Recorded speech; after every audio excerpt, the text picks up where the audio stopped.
Hard hats and safety vests, scaffolds and debris as teams of construction workers put in the work to have public schools ready to welcome the thousands of youngsters who return to the classroom within weeks.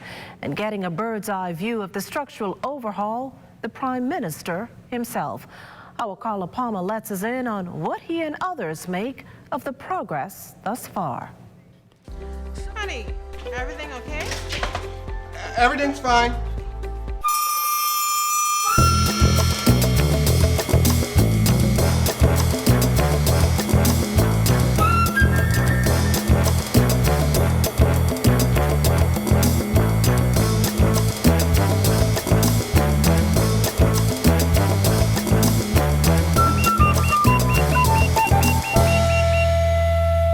Shop online for free in-store pickup in 2 hours or less.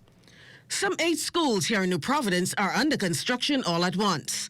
And while the level of work at each varies, the government is spending a considerable sum to ensure modern amenities inspire eager minds in a conducive learning environment. I think that the resources invested have been significant. They're worth it. They're for the children of this nation.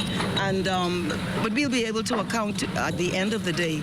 But right now we want to get it done. We want to do it properly. We want a renaissance in education where our children they blow our minds in terms of their high performance, because we know it's possible. Education Minister, the Honorable Glenys Hannah Martin, is highly optimistic of the work to be done and its impact once completed. All of this work is substantial. It's substantial. This is not just painting a door or putting a nail in the wall. You are saying a redevelopment of our school campuses, and we are doing that purposefully in the interests of the children of this nation. And so the schools we've seen so far, the 2 of them, they were in close to, particularly Government High, in many instances, deplorable conditions. And students were coming to those environments. In some schools like Government High, a new administrative block is being constructed, auditoriums overhauled, science labs and home economic rooms renovated, and on the outside, new gazebos being built. New state-of-the-art modern features are also being added to some schools for the first time, like elevators to accommodate the disabled.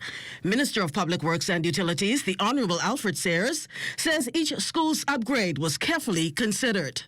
Within the classrooms, focus has been on ventilation so that we can make the school as safe as possible.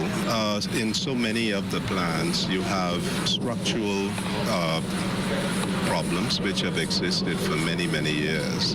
And as the repairs are being done, some of those long-standing structural defects, challenges, deterioration are being addressed.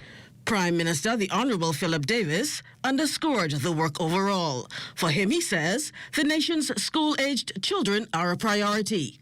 There is a psychological truth that if we are in squalor, our minds become squalid. And if you are in a clean and pristine environment, so will your mind be clean and pristine. And so the mandate, as expressed by the Minister of Education, that we ensure that these environments and venues where our children are being taught and teachers are teaching are in such a state that it helps to relieve the minds of our people to want to learn and to want to teach. Officials are seeking to have repairs completed by early September, in time for the start of the new school year. For the Bahamas Tonight, I'm Carla Palmer.